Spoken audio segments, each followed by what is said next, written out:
Hello, everyone. My name is Nuha Mir, and I'll be introducing the project on behalf of my fellow health associates, Jonah and Dhruv, who are unable to make it today. Over the course of this semester, we've had the delightful privilege of working with Dr. Rasgon and Dr. Ding on their AI written exposure therapy innovation.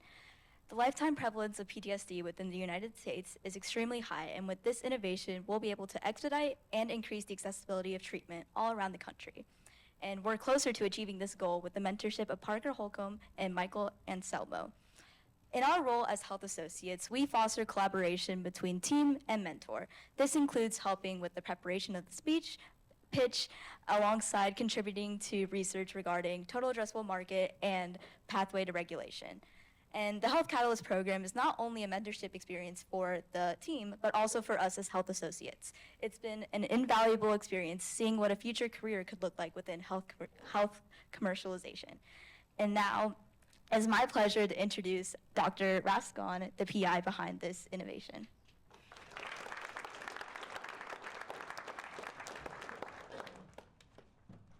Hi everyone, my name is Alex. I'm a psychiatry resident here at UT, and I'd like to talk to you guys about a big problem and a solution that we're working on to help millions of people.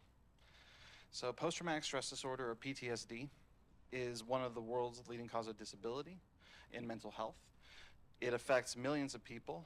There are over 20 million active and non-active combat veterans right now, and millions of them will be diagnosed with this, in addition to over 1 million first responders and policemen who already have. There are a number of well-evidenced psychotherapies that are first line for this condition. One of them is written exposure therapy. It is a 5-session writing feedback-based therapy which is very regimented and able to be delivered in office or remote settings. But there are a number of barriers to people being able to access this care, including a lack of clinicians and a lack of being able to train clinicians in order to deliver this.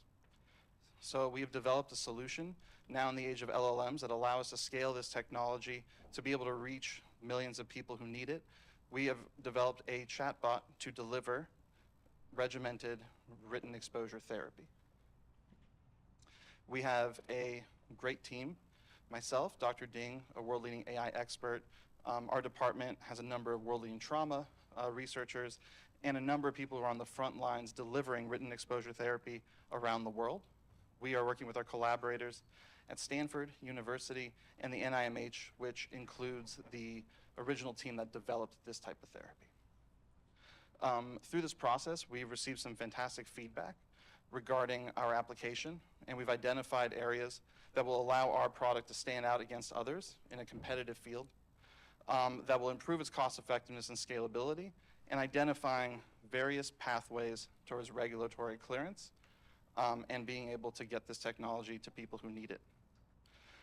Ultimately, if we are fortunate enough to be able to work with the Catalyst and receive funding, we would be initially finalizing development of the bot and working on key safety and feasibility pilot studies before moving on to clinical efficacy using our trauma restore therapy network that we have here at UT. I want to thank everyone who has been involved with this project. We have an amazing team of engineers, as well as Parker, Michael, and our health associates. So thank you all very much for your time and your attention.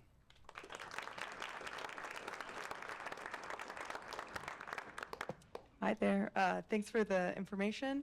There's been a number of unfortunate incidences where large language models are used in a not regulated therapy use case, and it's resulted in an increase in suicidal ideation. What are the guardrails, or how do you go about safeguarding against those types of incidences?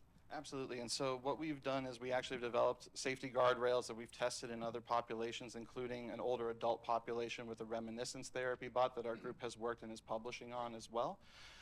We have a very regimented therapy set. I think a lot of the incidents that have happened have been mainly used with like role playing and character AI, and we have a very specific multi-agentic approach to guardrailing and to being able to monitor the output of the chat and prevent that from happening, which those other things do not have. Yeah. Thank you. To clarify, how does the chatbot actually, how do the patients interact with the chatbot? That's unclear to me, and how do you believe that that would be better than some other form of written exposure therapy? Absolutely. And so right now, the vision is not just a chatbot that delivers written exposure therapy, but actually a platform that aids a clinician. And so this, in fact, the goal is actually to give the clinician the choice to be able to act as an aid to the clinician versus also delivering the therapy directly through a...